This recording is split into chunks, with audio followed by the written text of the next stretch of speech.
the historical background of Wakf. It's really, interesting because it started a long time, based on the capacity and based on a number of legislation which took place in different stages and different times with the different challenges.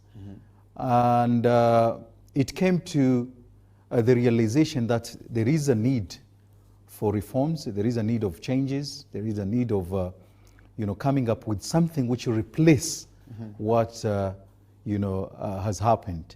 And the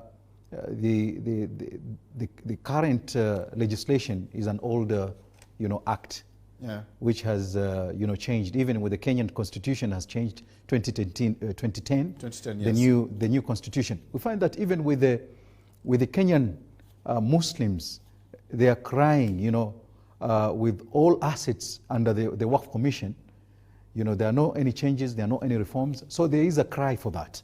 There is a gap, and there is a al-faragh, for that, and it needs to be filled. Yes. I guess they've been addressed in the Wakf Commission, the proposal that's with the AG? Yes, okay. the proposals. Okay. So in that case, with these changes and with this,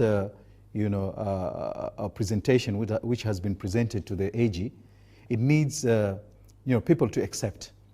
But we have a number of challenges. For instance, it's backdated, almost to 1.5 centuries.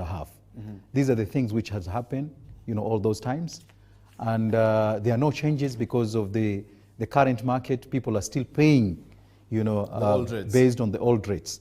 So with this kind of, socio-economic empowerment, which is needed for the Wakf to improve and to be sustainable and also to support the Muslim community, it needed, this new act.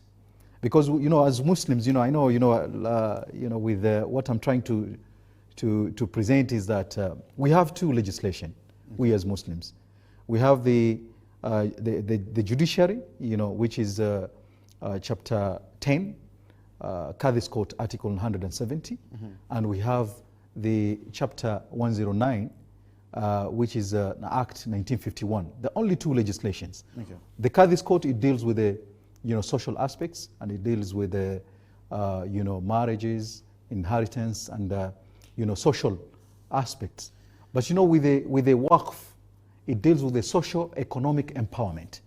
And with this gap, it needed for us to come up with the new reforms and with a new proposal, so that we can we can come up with the solutions which can be helpful to poverty eradication, and even for sustainability in case of education and health and sustainable development, or tanbiyatu al-mustadama, which is sustainable development. Okay. So in this case, the billions of money, they are assessed based on what we have, based on the properties we have, and based on the buildings we have. But you find that most of the buildings and most of the properties are in bad shape.